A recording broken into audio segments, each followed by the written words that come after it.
Hello, and welcome to the How2Exit podcast, where we introduce you to a world of small to medium business acquisitions and mergers. We interview business owners, industry leaders, authors, mentors, and other influencers with the sole intent to share with you what it looks like to buy or sell a business. Let's get rolling.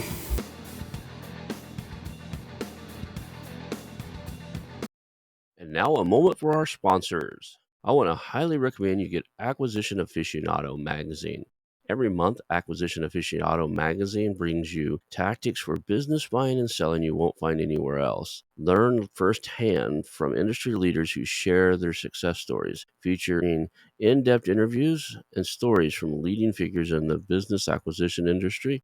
This multi-platform mobile magazine speaks to acquisition entrepreneurs wherever they are in the journey. And I want you to visit acquisitionaficionado.com today. Oh, welcome to the How to Exit podcast. Today I'm here with Jonathan J. Jonathan is the CEO of Dealmakers Academy, a serial acquisition entrepreneur, and he's joining us from London, England. Thank you for being on the show today. I really appreciate you joining us. So let's just kind of jump in. Well, thanks for the invitation, Ron. Looking forward to this. Awesome. You're in London. Funny thing is, just I guess the sunlight just broke out because your lighting on your camera the whole room just lit up, and so I think it's a typical cloudy day there. It's chilly, it's cold. It's a typical London day, a little bit miserable, a little bit grey. Yeah. So I'm living right now in what I refer to as the closest thing to paradise I know. I'm in the redwood forest of Northern California. So it's cool here. It's 40 degrees this morning, but like there's a misty fog that lays in the valleys in the morning. So you get to drive. A lot of times I'll get up in the morning and drive up the mountain beside here and set above the fog and like look at it like this like cloud over the whole town here and stuff. I was just seeing the lighting in your room was changing off and on. I was like, okay, it's got to be foggy and the sun's trying to break through there. Let's start off with just kind of getting people to know you a little bit. Let's start anywhere you feel comfortable. Tell us about yourself, kind of how you got started in business. Looks like you started at a young age like myself, but then how did you end up as an acquisition entrepreneur and what do you got going on now? So let's just start there. Yeah, sure. I've been in business a long time. I dropped out of university when I was 19 years old to start a business. I don't think my parents were too happy about that. Only lasted one term. But even before then, I was the guy who went to the school with the idea of running what we call a tuck shop. I'm not sure what the equivalent is, like a sort of a with sort of snacks at the break times. And I was always sort of doing things at the evenings and the weekends that were, looking back, were probably the start of my sort of entrepreneurial journey. So some pocket money things, Saturday jobs, things that meant that I was always active and always having to earn my own living rather than someone giving it to me. So I think that started an attitude of I get out of life what I put into it. And even now, over 30 years later, I'm still hustling, I'm still working, and I enjoy it. And I can't imagine a future where I'm not. The thought of complete retirement and doing nothing fills me with dread. I started telling people 3 or 4 months ago that I'd semi-retired, and that felt very strange. It's more I've taken a bit of a sabbatical, a bit of a break. So, yeah, my interest in business goes way back to when I was at school. Interesting. A couple of years ago, right before COVID hit, I did 2 years where I was doing this. I was volunteering at a kind of a self-help Tony Robbins type of program where you're kind of learning to deal with your own demons, right?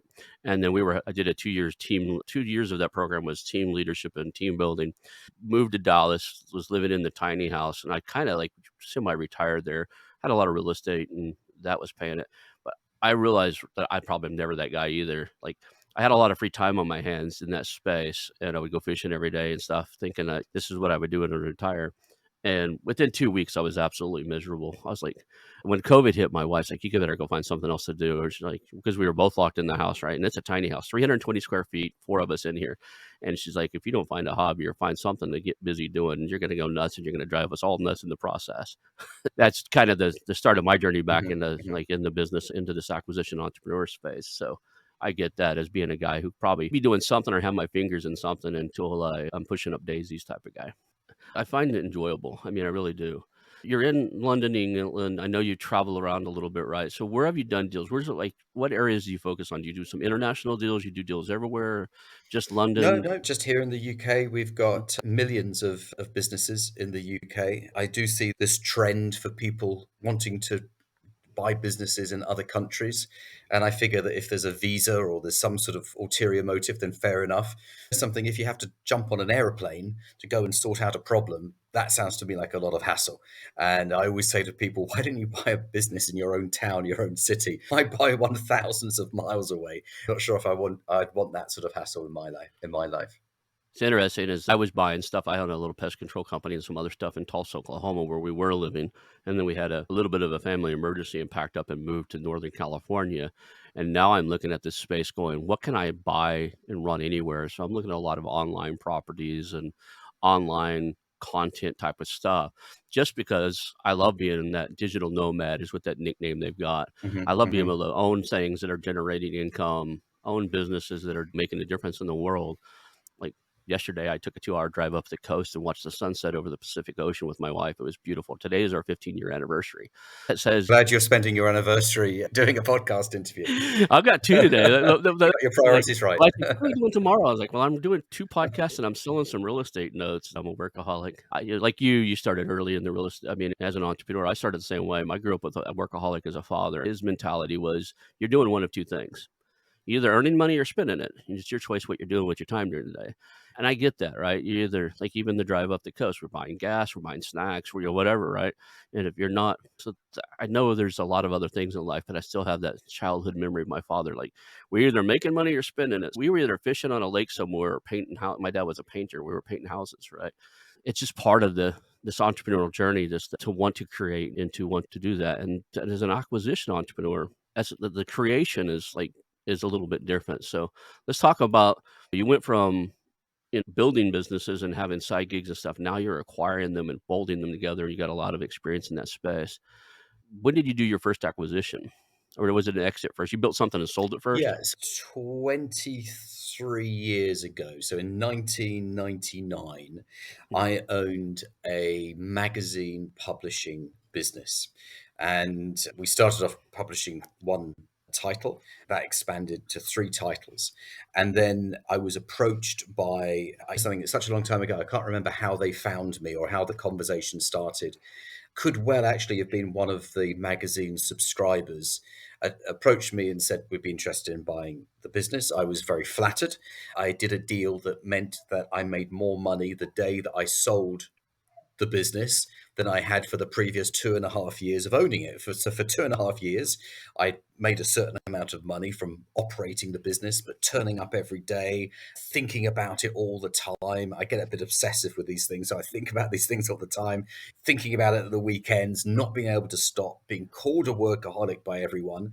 But then the day I sold it, I made more money than the previous 2.5 years of all that effort put together. That set me thinking. Now, I'm a bit of a slow learner. I need to hear these things several times before it really takes hold in my brain. But that was my introduction to M&A.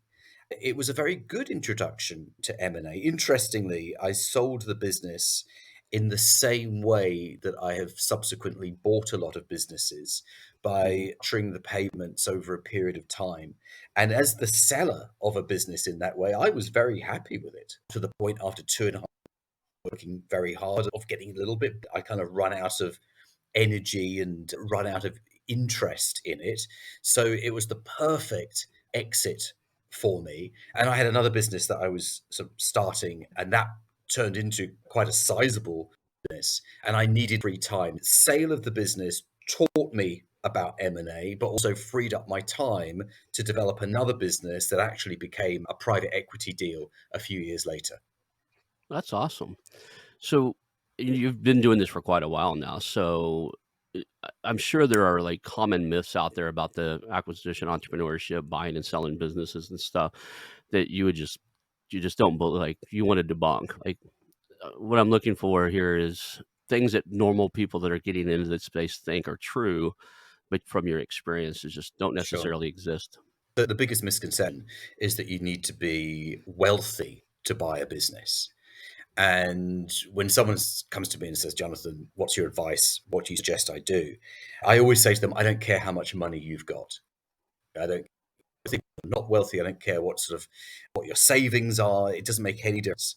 If you've got knowledge and you've got the skills and you've got the confidence, and confidence is very important, then you can find a business to buy and structure that deal that does not involve the money that you have in the bank. You've got lots in the bank or little in the bank, makes no difference. We can still acquire this business using other people's money rather than our own. And that's the smart way of doing it. Because Yeah. if we use our run out at some point, and no one wants to run out of money.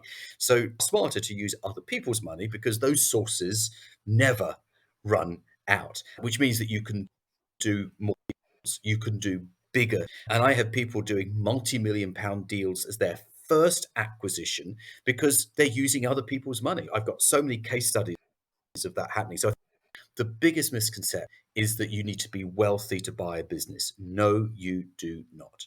I've had people that even in the real estate space, there's always these people. There's no such thing as a no money down deal. And I was like, okay, I ran a real estate investment firm I was part of one where I was a partner in one, and then I ended up owning my own from 2008 until 2017.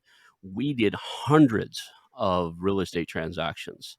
And I can count on my fingers not having to remove my socks and use my toes at all how many times I struck a check for any single one of those houses, right?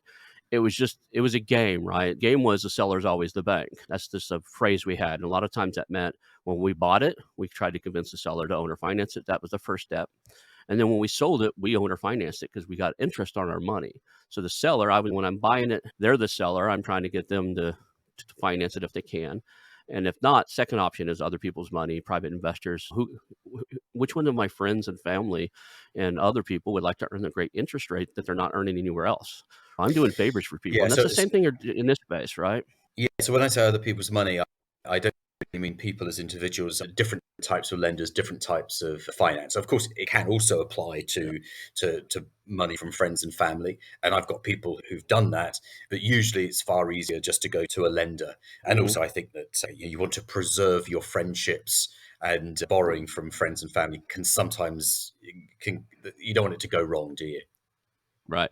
The interesting thing about real estate, and I find different in the business, is real estate is a hard asset. If you're buying it at a discount, it's a fairly safe bet. So almost anybody I can talk to that has cash will loan me money to buy real estate.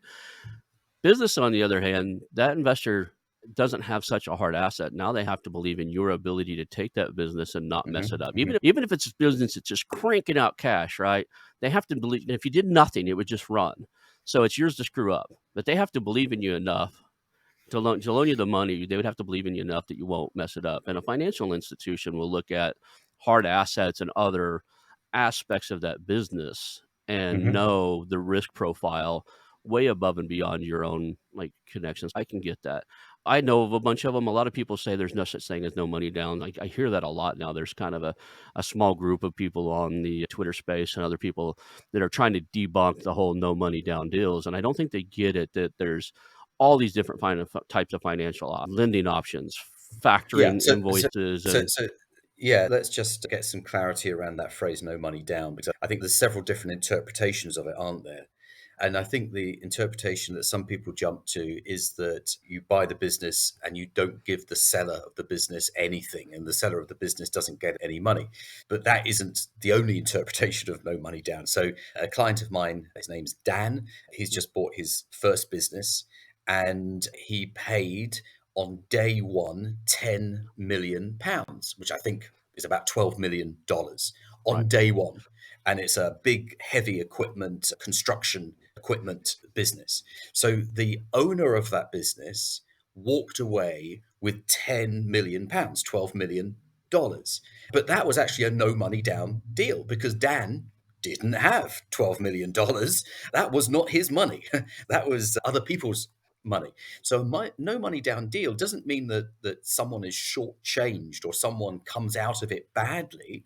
It just means that you, as the clever, educated, confident business buyer, don't have to refinance your property, go into your savings and raid the piggy bank to find the money. You just do it in a smarter way. I can rattle off some of my top of my head, but was that a single source? Was the 10 million pounds come from a single source or multiple sources? Multiple.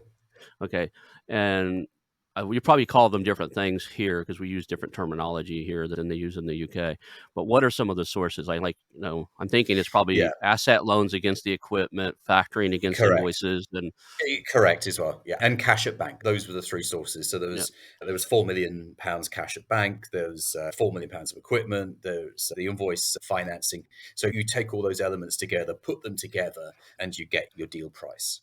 Now, I have a friend from my old Rotary Club here in back in Oklahoma, who he works for that factoring type of company. I took him out to a pub and fed him a few beers to get information because I was just learning this space, and their interest rates are pretty high. Here in the United States, this is before the interest rate went up. When banks were loaning money at 3 and 4%, he was taking about 18 to 20% Oh, on asset. What we call it is a sell and lease back. You sell the equipment to the leasing company, you lease it back from them, right? So that where you're using the hard equipment, all that construction equipment, you would sell it to their company. They would technically own it until you pay them back off, and yeah, so you're they have doing a sell lease. a charge on it, yeah. Yeah, a lien on it, as I think you say, So yeah. is it a high interest rate loan there? Well, interest rates have gone a little bit crazy recently. I've got no idea what the interest rates are today because they were different. They were different yesterday, and they'll be different tomorrow.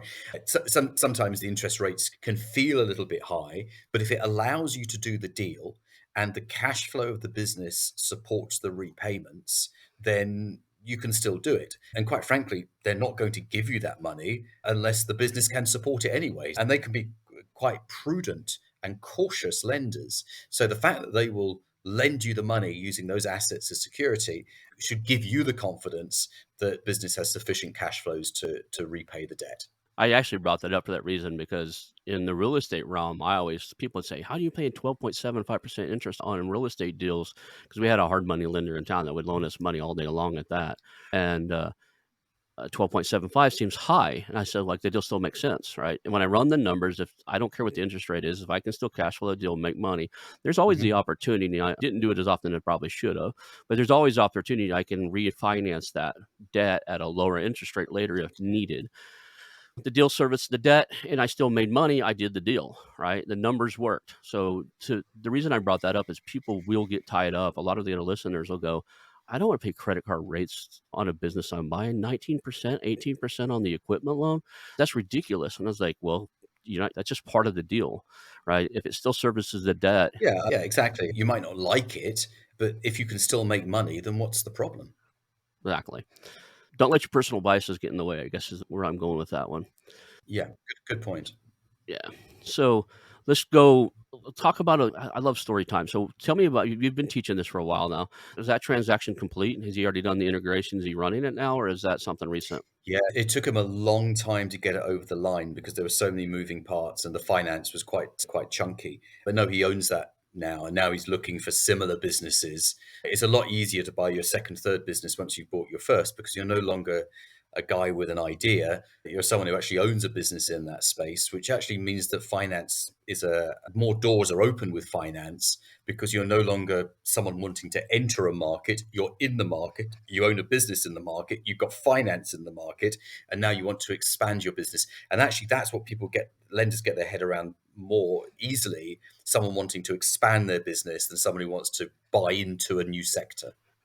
And the other business owners you're talking to are a lot more open to the conversation, right? Because I've been on many a calls, and we did a marketing roll up. It's almost a year ago now. We exited, or our team exited out of it. It's still going on. We got bought out of our portion of it in December of last year. But to get the first one was a little under even LOI and everything. We've never owned one. Like I have owned small ones. I have a marketing MBA, but like as a group, this was our first time. But after you got the fourth or fifth one, and we could show we have these 5 marketing agencies on board, it was just easier conversation because people wanted to be part of it. They would see that you've got something that's working. So, Sure. uh, The first one's always the hardest. yeah. Okay, so we talked about the creative structuring, that there is such thing as none of your money down, all right? What over the years, what's been most influential to you? Where did you learn this from? Or is there like books that you read, or is this just trial and error? Or is there what are you teaching now? I think the topic I want to talk now is somebody wants to get into this space. What are the opportunities to learn Yeah. this space and learn from other people's mistakes? So there are hundreds of books written on M&A, Mm, and on my bookshelves behind me, I probably got 25, 30. They're chunky textbooks. They're more applicable typically to larger deals mhm, where someone who wants to buy a business that does just a few $1 million of annual revenue, most of that information isn't going to be relevant and maybe not particularly practical either. And I suppose my earliest education was doing it, was actually selling a business, being on the seller end, and being very aware of what the buyer was doing, and just being very conscious of how the negotiation was going and thinking, oh, that was clever, and kind of storing it up in my head. Then built a business over the next few years and had the opportunity to buy out my main competitor. And this was in the mid 2000s. And my main competitor was again a multi-million revenue business, so a sizable business. And they approached me and made the proposition that I should buy them. And that was on a Monday afternoon. I remember it incredibly clearly. And if we fast forward to the Friday of that week, so it's Monday afternoon, so Tuesday, Wednesday, Thursday, Friday, 4 days later, I owned that business. wow, that's fast. And when people say that it takes months to buy a business, I said, well, that's someone who doesn't have the process. They don't know really what they're doing. The reason it's taking so long is because they're using trial and error. I knew what I was doing. I had a good lawyer, very important. There is a trend these days for people to say you don't need a lawyer to do a deal. No. Now, if you're going to be signing contracts, you need a lawyer. I think that's terrible, terrible guidance. So get yourself a good lawyer. Very important. I did the deal in 4 days. I understood the business that I was buying. That was very helpful. I knew exactly what I was doing. And as a result of that acquisition, I nearly doubled the size of my existing business. And the profitability then went off the chart because we weren't competing with our number one competitor. We now owned our number one competitor.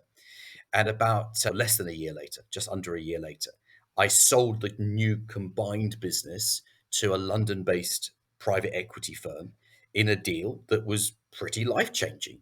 Financially, it was absolutely incredible. And I still put it down to the fact that we'd grown via acquisition. And part of the business plan going forward was to buy more competitors and then do that internationally. And that's what private equity like to hear. They like to know that there is a growth plan that can happen relatively quickly within a few years. So that particular acquisition followed by the private equity sale, all within a sort of, let's say, 12, 13-month period, was an incredible on the ground education. That's when I started talking to people about this is what I did and how I did it. I wouldn't say that I was running courses on it. I was just talking to people. I was always invited to be speaking at conferences. So I would go along to the conference. I have like my 45-minute keynote, and I'd tell people how I did the deal, what I learned, and how they could do something similar. And it started to catch on a little bit at that point. I'm at the early stages of that right now. I'm a marketing nerd by previous trade. I'm really good at making the phone ring. So I've got 3 speaking gigs coming up in the next 12 months on deal sourcing, right? I had to turn my stuff off because I switched from like the marketing agencies and stuff. And just myself and 2 other individuals on an 8-person team were doing the outreach for that. We interviewed over 200 plus marketing agencies in less than 190 days. Like 1 hour call. We sent out messages, "Hey, we're thinking about investing in or buying marketing agencies. Would you be interested in a call?" type of messaging, to the extent where they said yes, scheduled a 1 to 1.5 hours worth of calls with us, Mhm, and we did that first conversation with over 200, I think it was 216 or 218, agencies producing over $1 million. That skill alone, just making the phone ring with people going, "Yeah, I'd be interested in what you got going on. What are you doing?" has opened the doors where now I'm like showing other people's how to source deals. And we did it all online. I mhm, still do direct mail and some other stuff. And for things that are hard, like my pest control company is hard to reach people for online. You pretty much have to cold call them or send them letters. They just don't hang out on LinkedIn and Facebook. The owners don't. So I can see kind of, I don't know that I'll ever run a course on it. I've owned some education centers before. I used to teach real estate investing. Love the teaching process, but I don't see myself doing that here. I might buy something that teaches it and make sure it's a quality material. That I might do, but it's a lot of hours to stand in front of classrooms and teach. So It's I kinda should not my explain thing. that the business that I built and bought the competitor and did the private equity sale was Mm, actually adult education. That was the sector. So I was very familiar with how adult education works, and it was accredited by different colleges. So I understand how to create a robust syllabus and how to teach. I saw enough expert trainers and teachers to understand how to, because it's not about who knows the most or who's the best or anything like that. It's about, if you want to learn something, you want to learn from a teacher who can teach right. and someone who can explain it clearly and break it down and get their own ego out of the way and take things back to basics and encourage people as well. I mean, people want to be inspired, they want to be motivated, they want to come out of this not just buying a business but actually also being a different person as a result. And Brian Tracy, who I've always been a huge fan of, Canadian speaker, I believe lives in San Diego, not a million miles from where you are, I think. He always said that becoming a millionaire isn't about the money that you make, it's about the person that you become. And you Right. become a different person. You make that first acquisition, you realize that you can do something that all your friends told you that you couldn't do. And then you realize you need to go and get new friends. I love when somebody tells me you can't do something. No, you can't do it. I clearly am on the path to getting this done. Usually when somebody says you can't do something, what they're really saying is they can't do it, right? Yeah, Um, absolutely. Yeah, yeah, yeah. like, they have no idea and they don't believe you can. I was like, "Okay, I don't run on your belief. I have other fuel, and I'll show you when I get it done," right? So, it actually fuels me a little bit. I guess I'm the stubborn little kid. Tell me I can't do something, I'll show you 3 ways it's done. Absolutely. I have people all the time saying, yeah, you can't do this. It's not possible. You're expecting too much, or you can't grow a business as big as you're saying you can grow it. It's nice to prove people wrong, isn't it? Yeah, it is. What industries do you avoid? Is there anything out there you just won't touch? Yeah, things I don't understand. And there's a lot of things I don't understand. So anything to do with technology, I haven't got a clue. Really don't understand anything to do with technology. I like service businesses. I can walk around a manufacturing business and not really understand what I'm looking at. Service businesses, I can get that, and I understand the mechanics of a service business. Where if I look at, I've got clients buying engineering business and manufacturing businesses and trucking businesses and transport businesses. That's just not my thing. So I always say to people, stick with something that you're comfortable with to start off with. And then you can go outside your comfort zone later. But at the beginning, get your experience doing something that you feel comfortable with. Otherwise, you'll be outside your comfort zone on the acquisition and outside your comfort zone on the business. I mean, that could be too much for anyone. So do it one step at a time. I get that. I stick away from like, I just moved from Oklahoma, and there's legalized marijuana in Oklahoma. I don't touch stuff anything that's so high risk that it can impact other businesses. Like, when I was doing the marketing, like, people are constantly contacting, "Hey, would you buy this grow facility or whatever?" And I'm just not interested in it. I believe it has medical properties. I'm glad that they're allowing people to use that and deal with it. I have a bunch of friends from the military that have PTSD and certain things that, that they do that helps them get past that stuff. That's fine. But I stay away from anything that's really highly regulated, and I say that I own a pest control company, which is one of the highest regulated things. That's one of the reasons I don't want to do anything that's highly regulated is I bought one, and now I'm dealing with constantly licensing and testing and all the stuff that goes with something highly regulated. What do you think about stuff like that, like service Well, industries that are highly regulated? I have a client in pest control, and he's bought three pest control businesses. And I saw him 2 weeks ago, and it was at a dinner. And he leant across the table and he said, "Someone's offered me £15 million. What's that? $18 million for my business. Do you think I should say yes?" And it's like, yes, say yes, say yes. You'll be in a non-compete for 2 to 3 years, and then you could do it all over again. But I'm big into people taking money off the table. If you can de-risk as you go along, Yeah, waiting for the big payday might never happen. De-risk as you go along. We need less money than we think we need. And a few $1 million can be absolutely life changing. It doesn't have to be $100 million every time. It can be $3 million there, $7 million there. Yeah, do it in stages, incremental stages. But answering your question about the highly regulated, my last sector was childcare. And you can't get, again, more highly regulated than being responsible for people's children. And it was a nightmare. It was every morning you I lived in fear of the regulatory body doing an unannounced visit. And by 4:30 in the afternoon, they could have closed down that location if they saw something they didn't like. And so very, very living on the edge all the time of the regulatory body coming down on you and closing one of your facilities. So I've been there. Would I do it again? Yeah, I would actually. But I think you need to know what you're getting into when you're getting into a regulated industry. I get it. The one thing about the regulated industry is the operators themselves have to be top notch and understand that regulation day in and day out, right? They got to eat it, sleep it, live it. They just have to understand it. So, like when we're looking at acquiring other pest control companies, that's how I'm going to grow that one. We've talked to a few already. Problem is, some of them are old school. They existed before the EPA really got on to. And here in the United States, the Environmental Protection Agency really kind of oversees, and local government actually, there's two parties you got to watch out for. There's EPA regulations on the chemicals you use, and there's local guidances on stuff. And if you don't pay attention to that, you can get yourself in a lot of trouble. What I'm finding is a lot of these old school guys, these guys are 60 plus, ready to retire. They kind of took it very relaxed level, and I'm concerned with Mhm. the liabilities that they have laying around, right? So it's the part of my due diligence is like, do they have the records they're supposed to have? Do they handle the chemicals the way they're supposed to handle them? Are their people well trained and safe, right? Are there any pending lawsuits? How many of their staff have workers' comp claims because they spilt chemicals on themselves and Mhm, are really mhm. sick now? Because that stuff can be bad. So there's something I get it. Would I do it again? I don't know yet. I'm still in the middle of one. This stage, I'm frustrated enough to say I probably would stay away from the highly regulated stuff, and I definitely would stay away from the childcare side of it, just because of here the United States is so sue happy. The kid does something stupid, gets hurt, they're going to sue the company, Yeah, sure, and sure. yeah, It's the same here, but yeah, absolutely. yeah. So I know a little bit about that childcare roll up and stuff, and you grew really fast. You grew really fast in the middle of COVID, right?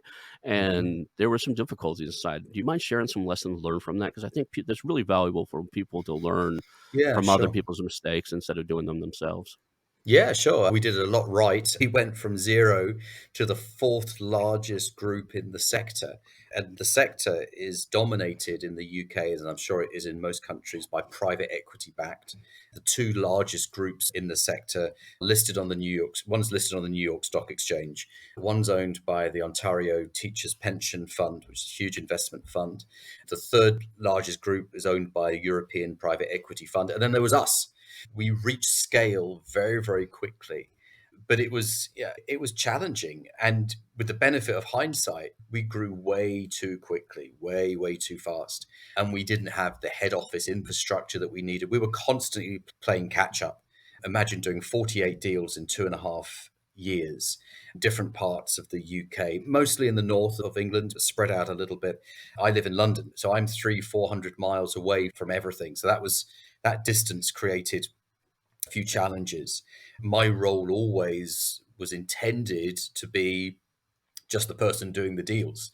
But because we had weaknesses in the management structure, I was dragged in to plug the gap in management. And it's not, don't have the qualifications in childcare. I don't have the background. And quite frankly, I didn't have the desire. I didn't have the desire to be involved in a business day to day. And it was stressful. We again went from 0 to hundreds and hundreds and hundreds of staff, and even though there were several layers of management between the staff and me, I'd still be hearing every day about, because every day there'd be resignations, every day there'd be firings, every day there'd be complaints and grievances and all those HR things. And I'm terrible with things like that. I mean, that just drives me crazy. I'm not really a people person to the extent of wanting to sit down and talk to hundreds of staff.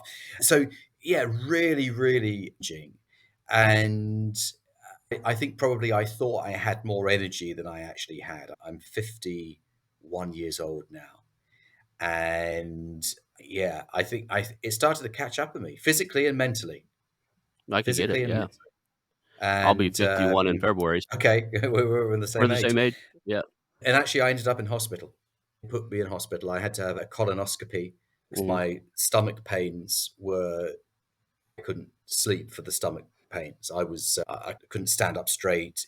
They lasted for days, and the colonoscopy was obviously looking for the sort of more sinister reasons. Unfortunately, Very fortunately, that wasn't the case. And the conclusion was it was stress. And I thought, this isn't good because I always enjoyed being the guy who could take on anything. Stress didn't bother me. But when I started thinking about it, I realized that I'd been taking sleeping tablets every night for 2 years. And apparently that's not a good thing because my mind was so active and I couldn't sleep. And then yeah, I went to see a therapist. And I was a little embarrassed about it. Well, actually, I didn't admit it at the time. I didn't tell anyone. I didn't tell my business partner. I didn't tell anyone. It was, I kind of went off 8 o'clock in the evening, went off for an hour, came back. I didn't want to say where I'd been. It all looked very Right. suspicious. But yeah, and I realized I had to make some life decisions. We were on a 3 to 5 year journey, and I decided that I was going to get off that journey before the end. Money is appealing if you're in business. It's kind of like your measure of success, isn't it? I've got a 6.5-year-old daughter, and when she bought her spelling test home from work, listen to me, home from school. Mhm. Can you see the problem I got here? When she bought her spelling test home from school, and she was going through her spellings, and one of the words was unhappy, and she looked at me and she said, "That's you." And that took me by surprise. The next day, I said to her, "What did you mean? Why do you say I'm unhappy?" I said, "What makes me unhappy?" And she said, "Work." And I thought, well, I've suddenly become a terrible role model for my daughter where she considers that work is making me unhappy. Yeah. So I thought that was the time. Yeah, no amount of money is worth damaging your health and damaging the relationship that you have with your children. We're very similar. We're both 50. I'm 50, getting ready to be 51. You're 51. You have a 6.5-year-old daughter. I have a daughter who's going to be 7 in just 3 days after Christmas. Oh, right. Okay. So I have an You 11-year-old understand. boy too. So I have an 11-year-old and a 6-year-old that'll be 12 and 7. One day apart. So they're the 26th and 27th or 27th and 28th of December. Anyway, it's brilliant how little kids can have insight into things Mhm. Oh, and see yes. Yeah. things and just call you out on things that you would just never do on your own, right? So I'm not glad you went through it, but I'm glad you had the realization that it just wasn't working. It wasn't working for your health. It Well, wasn't I working mean, for your yeah, I stress. mean, we got addicted to doing deals, and during Mhm. the pandemic, there were so many opportunities. We looked at 500 opportunities and did sort of like roughly 10% of those. And we could have done more. We could have done a lot more. We just did not have the bandwidth to do it. And private equity does get it right when they create the management team and invest in that head office team before making acquisition number one. And they have deep enough pockets to be able to spend a year putting together the team, developing the management team, developing the thesis before they make that first acquisition. We were running at a pace where my business partner, who stayed with the business, my business partner would be talking about a particular location. And I'd be looking at her and I'm thinking, I have no idea right now which one she's talking about, whether we own it or whether we're going to buy it. And I realized I was starting to just lose track of what was going on. But I'm very proud of what we did. We created the fourth largest group in the sector in 2.5 years, and no one's ever done anything of that scale before. Okay, so here's a question for you. I'm gonna put a scenario. Gun to your head, you have to do it again, right? Don't have a choice, right? Hmm. You have to Hmm. do this again. What would you do different? What lessons would you like? And you're starting over. You're not going back into what you've already done, but you got Yeah. to go down that same path again. What would you do differently? What are the lessons learned, and what would you do differently from day one to make it less stressful on you and make it work? Yeah, sure. The slight downside of this childcare sector is that they're all small businesses. What I say to everyone that I assist on their business buying journey is the temptation might be to go and buy a small business that sort of does a few $100,000 of revenue. I say no, go for something larger. Go for something more substantial with management in place, with good, strong, solid cash flows. Some people say buy a distressed business for $1, turn it around. I've done that, and I've done it. I'm very happy to tell you a story of one that I did very, very successfully. But it requires a little bit of luck to be on your side as well. I say to people, don't do the $1 deal. Don't buy the distressed business. Don't try and turn a business around. That's hard work. Buy a business that's already making money and will make money when the seller goes, when they exit. And buy a business that from day one, money is flowing into the business and then flowing into your personal bank account. That's what you should be doing. So looking back on the group, we had those solid, profitable businesses, and we also had some turnarounds. So with the benefit of hindsight, I never would have done the turnarounds. I would have just so it had a smaller portfolio, Mhm. but ultimately a more profitable portfolio because the loss-making ones drain the profit from the profitable ones. Everyone, I think turnarounds are a little bit ego-driven. And again, I've done this myself, so I know how much ego gets involved in this. I bought a business from a London-based private equity firm with a reputation for being ruthless. I mean, these guys, you mention their name and everyone goes, oh, how did that deal work? And they had a digital marketing, you mentioned marketing earlier, they had a Mhm. digital marketing business that they bought as part of a buy and build. And the intention was that this was the platform investment. They'd buy other businesses in the sector and then sell it on. That was their method of operation. They've been very, very successful for many decades in doing buy and builds. And they hadn't ever bought another business in this sector. They just bought this initial platform and never done anything with it. And I still to this day don't know why. But this business had languished in their portfolio for a number of years. And then I was in the right place at the right time and had the opportunity to buy that business for $1. And it was roughly in dollars about $7 million of annual revenue. I could buy it for $1, but it was making a loss. And I always say to people, never buy a business that's making a loss unless you know the answer to two questions. The first is why it's making a loss, and secondly, how to fix the problem. And I knew the answer to both questions. So I bought the business for $1. I spent 6 months making it profitable. And that actually was an interesting approach. I effectively shrunk the business. I made the business smaller by stopping the activities that were loss making and leaving behind the activities that were profitable. And I spent 6 months doing that, and then about 3 months finding a buyer for it. And I did it as a trade sale. So I sold it to effectively to a competitor in the same sector. And I sold it for, again, putting this into dollars, roughly $2 million. Right. And there was some skill involved in that, but also there was a little bit of luck.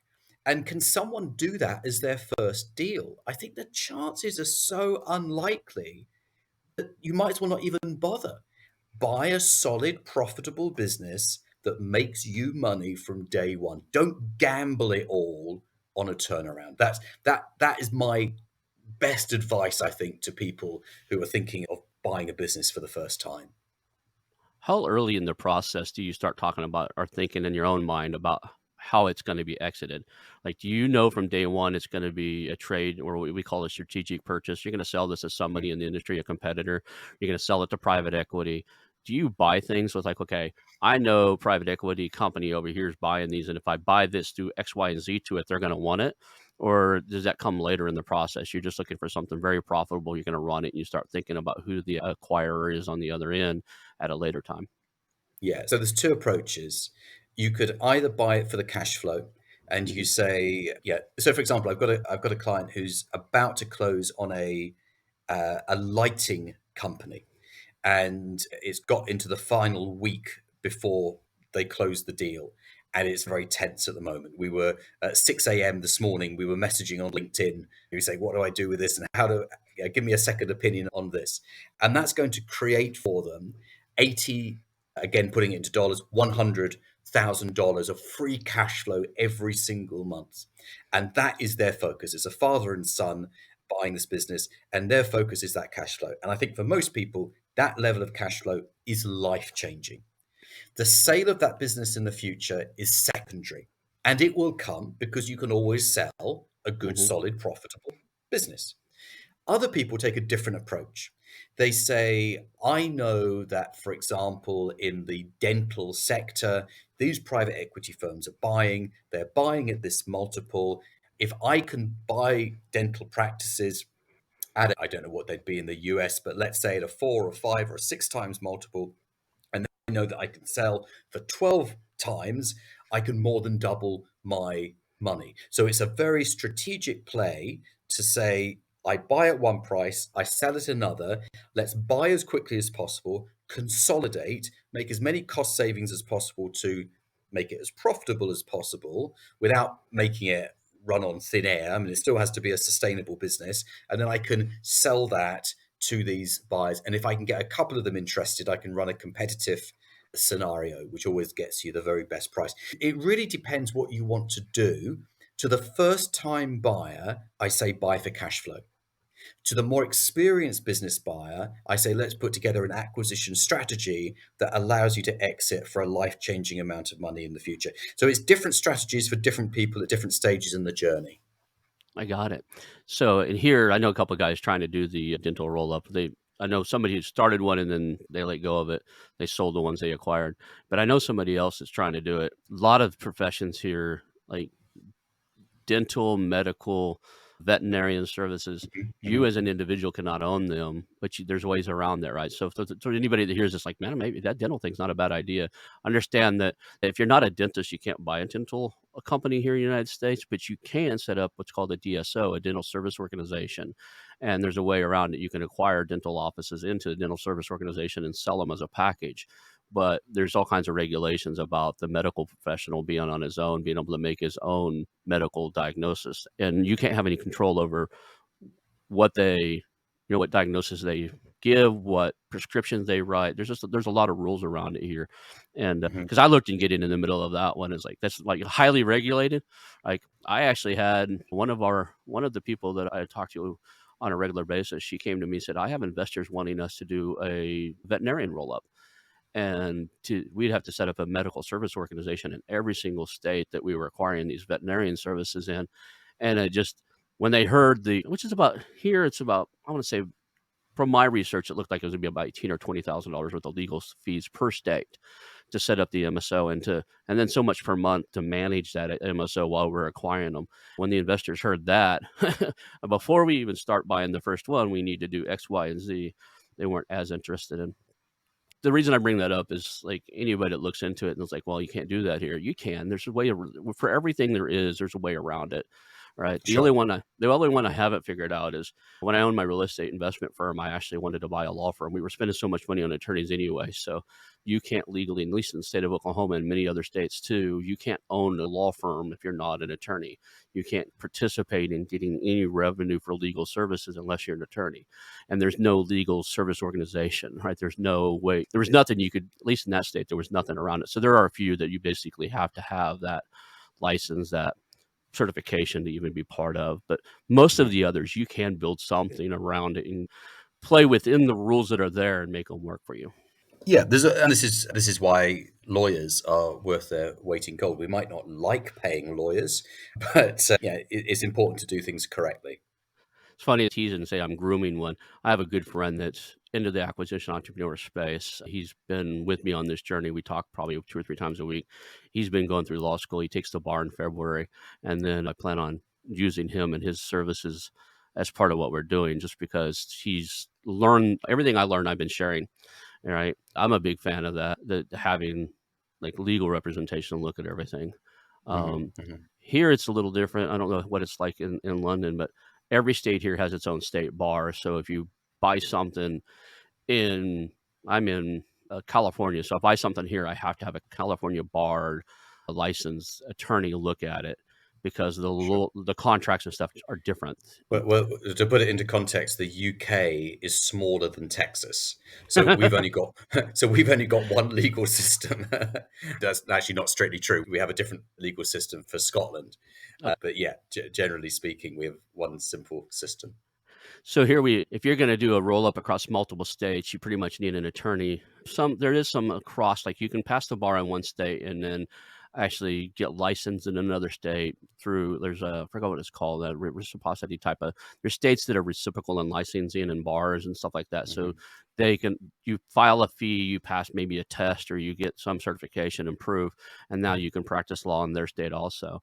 But understand that here in the United States, chances are you're gonna need Like if you're buying companies in Oklahoma, Texas, California, you're going to need three different attorneys, or at least an attorney that's got bar association fees paid in all three states.